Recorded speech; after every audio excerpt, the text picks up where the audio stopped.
gets a very strong impression of hearing from Flannery O'Connor herself.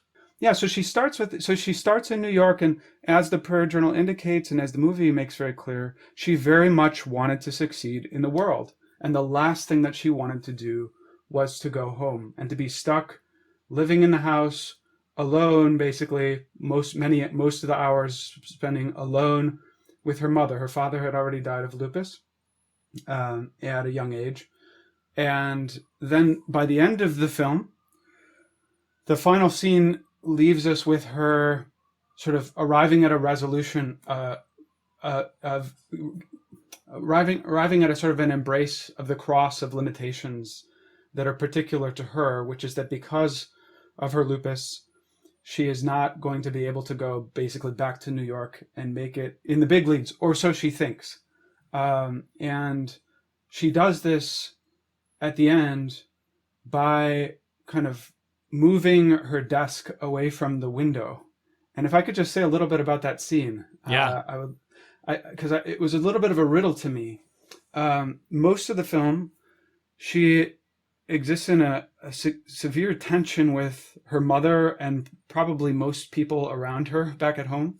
When she's driving from the train station to her house, her aunt is basically asking her if she's working on any cute stories these days. And, Right. her mom later on says, well, why can't you write something that a lot of people will find pleasant and sort of comforting and satisfying? And so and her mom actually in her charity reads O'Connor's stories, but then is confused by them and scandalized by them. And, and yet at the same time, the film makes clear that her mother, Regina, has a kind of undying tenderness toward her daughter. And in one of the more sort of bitter, after one of the more bitter sardonic remarks that O'Connor makes in the movie, her mother sort of reaches out to her and just touches her face, as if to suggest that there's nothing, sort of like that moment in The Brothers Karamazov where Zosima needs to just sort of lay down on the ground and kiss the earth because he can't do what he wants to do via argument anymore. There's no real possibility of conversation or dialogue or argument. And so her mother just very beautifully puts her hand on O'Connor's face. And then soon after that, O'Connor, I believe that this is the correct sequence, but she falls down the stairs on the way up to her room. And then we see her kind of alone in the room. And her mother comes in to check on her and to ask her if she's eaten anything, worried about her. And when her mother leaves at that moment, O'Connor just very simply says to her, "Thank you, Mama." And it's a very sort of understated turning that happens in the movie. But it's also very clear because we've been habituated into seeing O'Connor's attitude towards her mother bereft of any kind of expressions of thanks or gratitude. She's just sort of like, why am I stuck in this awful scenario with this difficult mother who I'm kind of dependent on, by the way, for everything from my massive lupus shots to massive needle lupus shots to the roof over my head. And then her mother says, wow, in that same scene, her mother says, wow, what a beautiful view you have out the window. Okay. And then her mother leaves the room. So O'Connor, in response, sort of turns the desk away from the window. And I thought, okay, she just said, "Thank you, Mama." It seems like she's finally expressing some kind of gratitude for her mother. And then her mother leaves the room and she sort of seems to be acting in another defiant mode again. Sort of like, you told me that it's a beautiful view out the window. I'm going to shift my desk around to show you. But I think that what is actually happening there is that it's not simply this kind of rebellion. It is that she has come to accept what Teilhard de Chardin, and I can't believe I'm, to be honest, quoting him positively, called passive diminishment. And this was an idea that O'Connor derived from Desjardins. She had a very complicated relationship with him. First, she praised him. Then she was wary of him, and she advised her friends not to read him because the church rightly kind of warned against reading some of his books. But he has this idea of passive diminishment, which is basically that you ought to try to get rid of all of the suffering in your life that you can. But after you've done your due diligence to try to get rid of it, that which remains, you must accept as a kind of passive diminishment. That's his phrase. It means a serene acceptance. And I think that the movie really beautifully dramatizes that passive diminishment that O'Connor was able to arrive at by the time that it gets to the end. Yeah, I think all of that's just super well observed. The relationship between... Oh, and sorry, before we continue, let me just say that we're getting some drilling outside of our window. So if every once in a while we might have to pause and like let the drilling stop, we'll let you know. But it's gone right now, so good. One of the things that I so appreciated about the film was this relationship between, oh my gosh, Flannery and Regina. I was going to say Laura Linney and Maya. This relationship between Flannery and her mother. I think that the performances we get from Laura Linney and from Maya Hawke are just so good. And in particular, Laura Linney just does such an excellent job of threading this careful needle that it's clear the film wants to support, which is like a very nuanced portrayal of the mother that you cannot stand. You know, you can imagine a different movie sort of portraying the mother as the villain, basically, and overbearing and just doesn't understand her artist daughter who needs to be, you know, liberated from the shackles of expectation and whatever. But what we get instead is, you know, a very sympathetic portrayal and a kind of incisive look at how a parent can love and be, you know, all well-meaning, and yet, and especially in the case of artists, be completely unable to sort of bridge that gap. And so in addition to what you're pointing out here in this ending sequence, one of the things that I so liked was this kind of like tacit acknowledgement that, you know, for the artist, you really just can't take at surface level the well-meaning, you know, suggestions of those around you. You know, it really is coming from a good place in her mother that she says, yes, it must be so nice that you have this beautiful view.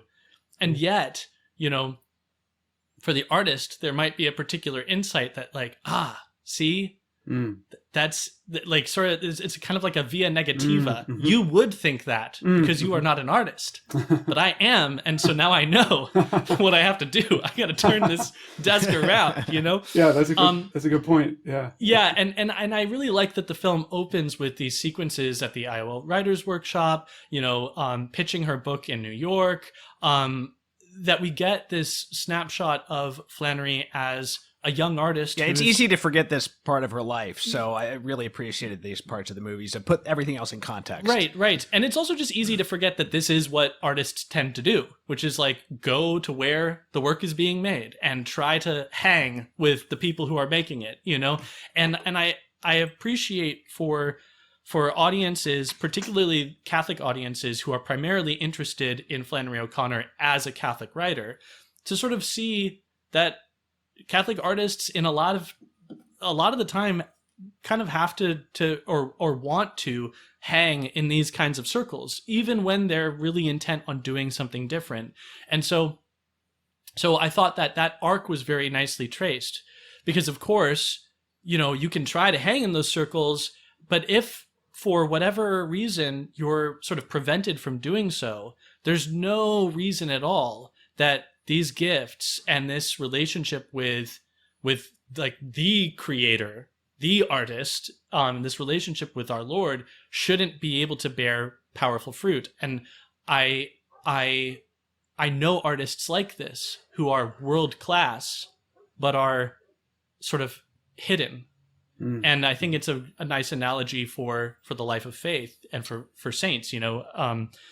Terrence Malick, we've often talked about his film A Hidden Life, and this film kind of ends up being about a hidden life, you know? Yeah, I wanted to say how relevant I think this film is in terms of breaking down all of the different struggles that artists and Catholic artists have. I think that you know, people talk about all of the challenges of being a Catholic artist, whether that be how to make it in the world or how to develop a certain skill level while being in an artistic environment that may be hostile to your faith, or things like that, or even financial issues or funding, patronage, things like that. But I think honestly, one of the hugest things that any artist has to deal with is how you were raised, and how you were raised and encouraged or not to pursue your gifts is the decisive factor for very many people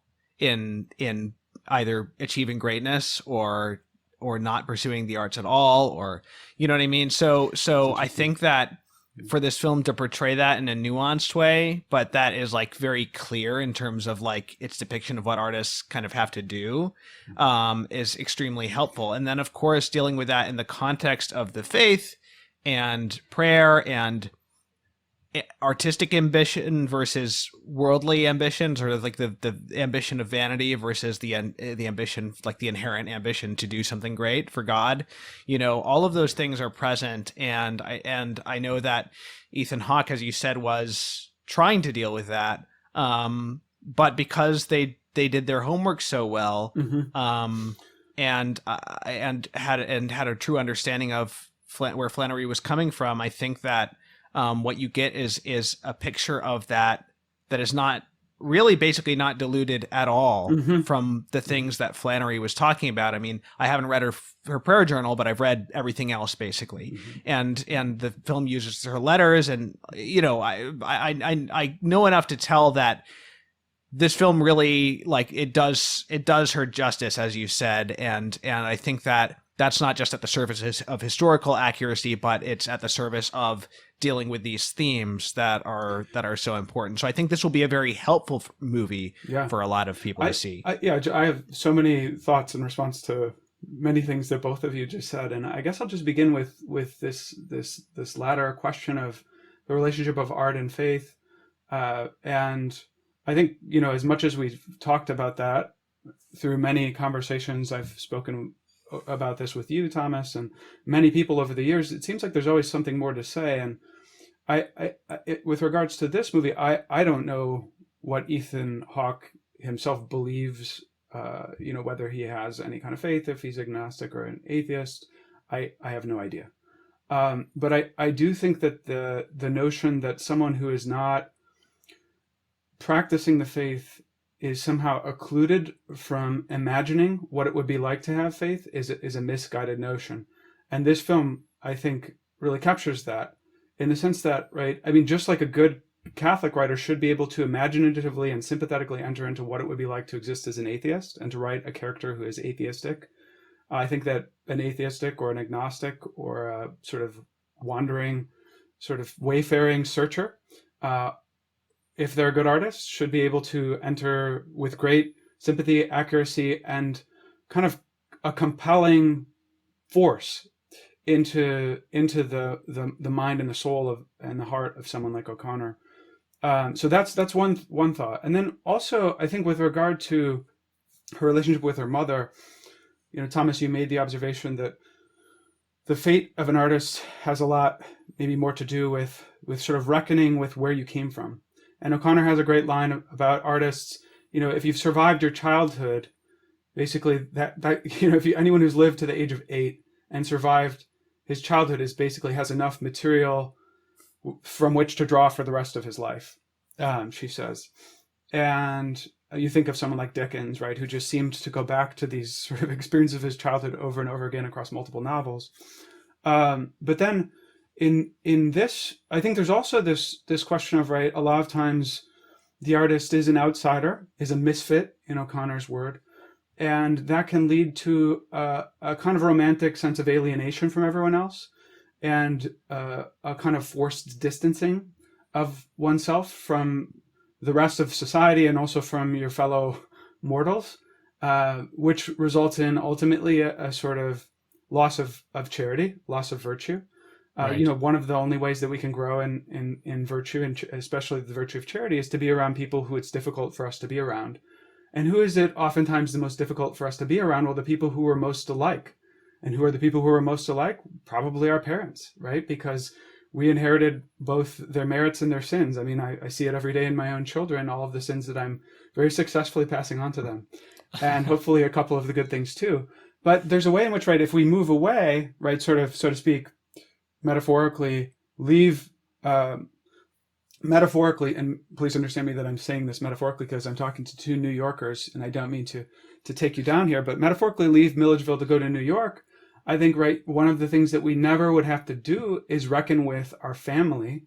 And if we don't have to reckon with our family, then ultimately we don't have to reckon with ourselves as on deep a level as we need to, which leads to this, that I think that, Hawke sort of pointed out that there was, in his talkback, that there was a kind of logic to the sequence of the stories that the film enters into, right? So as we mentioned earlier, it's a biopic.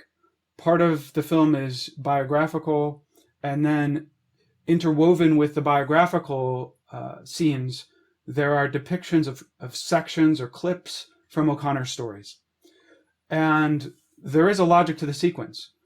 Toward the very beginning of the film, or at least earlier, they enter into, imaginatively, O'Connor's story Revelation.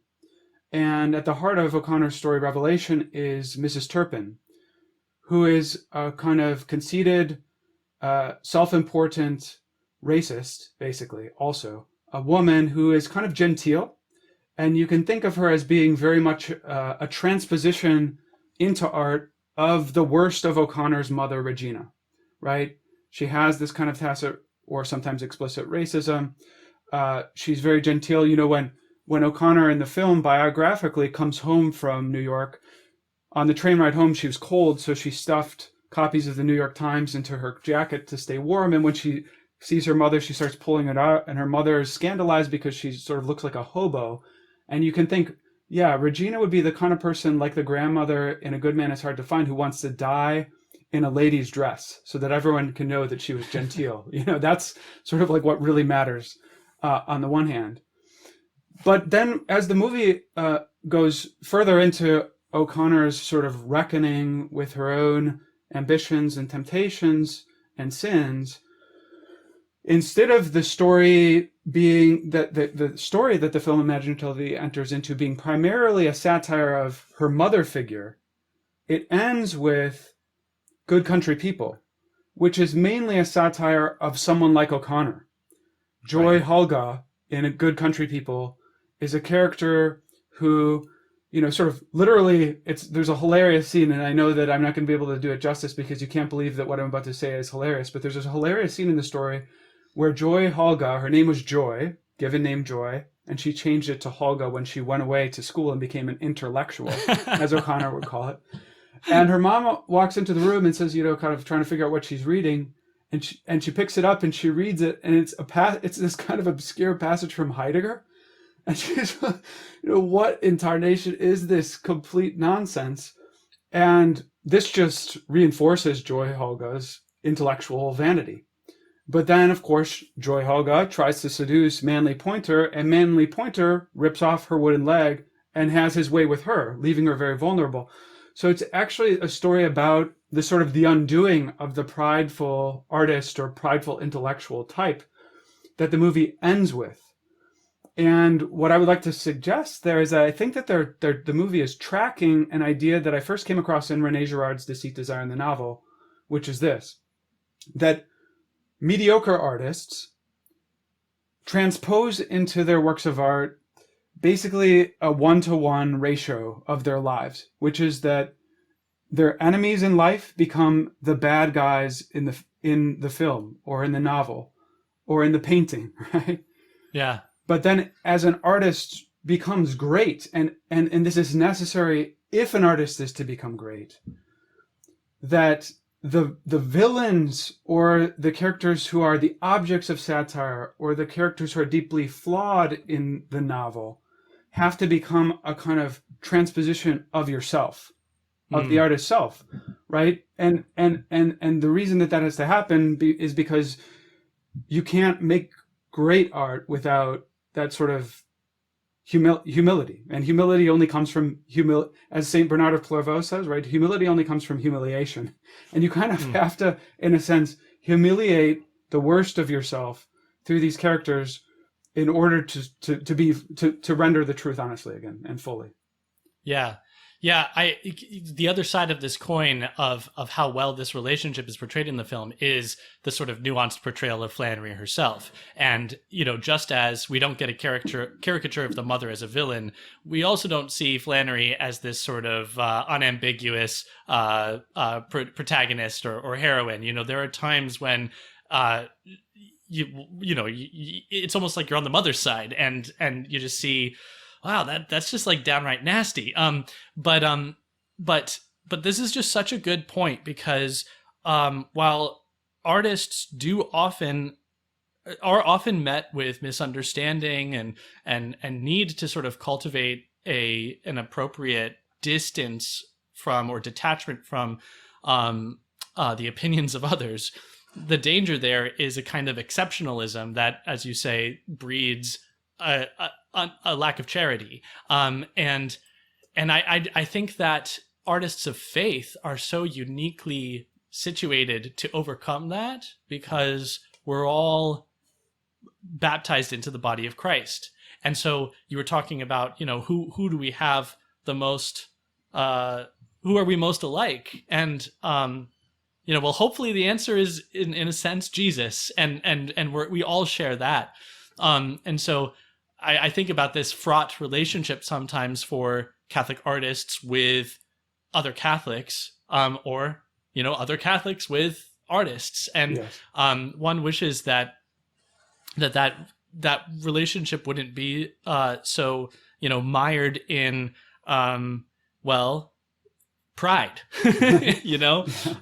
and I think that this film, when I watched it, it was so inspiring on so many levels. Yes. And that was one of the things that told me that they had hit the nail on the head here.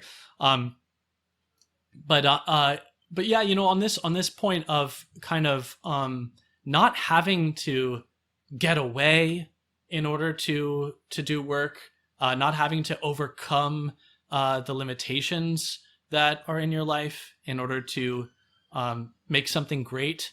That's like such a deeply, deeply encouraging message for artists. And I think particularly Catholic artists who can sometimes, rightly or wrongly, feel stifled, whether by, a certain expectation among family or Catholic circles, but also whether among a certain, pressure in the world to make it in a particular way, or to cultivate, particular attitudes about Yes. art or whatever.